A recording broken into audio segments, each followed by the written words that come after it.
Guys, I want to teach you a technique that's going to position you to have a lot of success when you sit down with your prospects. How would you like a technique that your prospects would actually be eager to hear what you have to say? In fact, they'd almost be begging you to tell them. How'd you like a technique that they would almost be ready to say yes and enroll even before the presentation begins? Well, that's this technique. I created a technique called the 3-step setup, and those who are using it are seeing a dramatic difference in their business.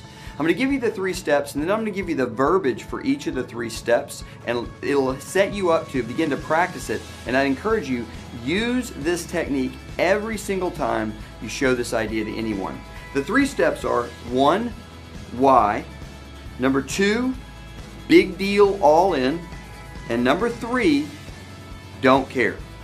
Why, big deal, all in, and don't care. Let's go through them one at a time. The first thing you're going to do is you're going to share with them why you're doing this. So let's pretend that you and I are sitting at coffee and I was about to show this to you. I would say, hey, thanks a lot for coming to coffee with me. Listen, I've got something huge I want to share with you. And I would begin to tell my why. Now my why has to do with my family, so it would sound something like this. I've got something huge I want to share with you. Listen, you may know that I've been an executive in the software business for a while, and it might seem like things are going well from the outside looking in, but on the inside, I got to be real with you. I'm just dying. I'm traveling so much. I never see the kids. I never see my wife. I'm missing every one of the kids' events. And all these passions that I know I'm supposed to pursue, I got absolutely no time for them. And I'm just seeing, divorce headed my way. I'm seeing my kids being adults, and it's like the cats in the cradle deal. It's just not good. And I've just been praying for something, and I just found it.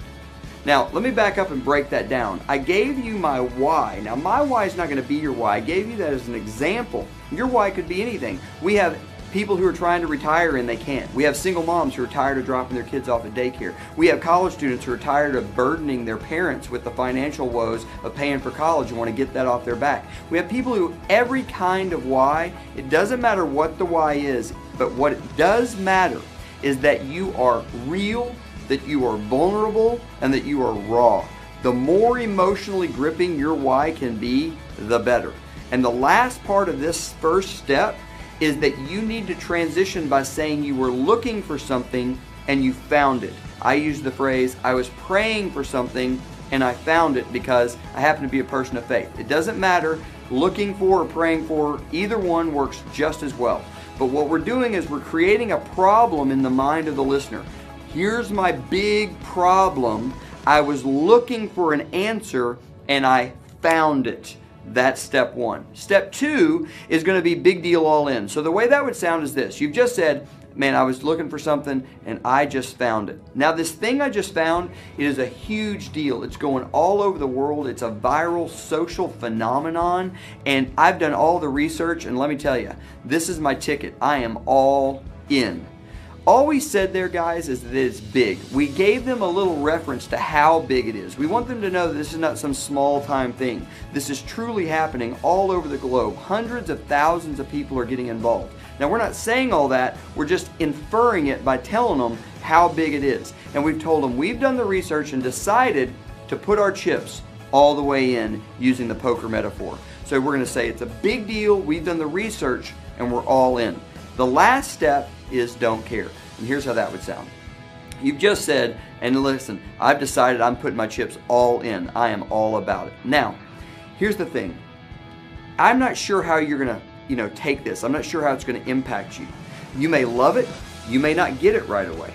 All I know is this. You're my good friend. I'm going to put this in front of a bunch of people, and I wanted to give you one of the opportunities to be first. Is that cool? So all we said there is, listen, we don't know how they're going to take it. We don't know how it's going to strike them. They may love it. They may not get it right away. It doesn't matter to us. Let me tell you another good phrase you can use. You can say, listen, it won't affect you and I at all. I'll tell you how that would sound. You could say, listen, now I'm not sure how this is going to strike you. You may love it. You may not get it right away. I want you to know either way is cool with me. It's not going to affect us one bit. All I know is you're my really good friend, and I'm going to put this in front of tons of people, and because we're such good friends, I wanted you to have the chance to be one of the first. Is that cool? That's what the don't care step sounds like. We basically take it away from them. We tell them it's not going to affect us either way, and at the end we say to them, I just wanted you to have the chance to be one of the first. Is that cool? They always say yes. Guys, if you will use this little 3-step setup before every presentation, I don't care if it's a video in a coffee shop or a giant live event, it will dramatically improve your results.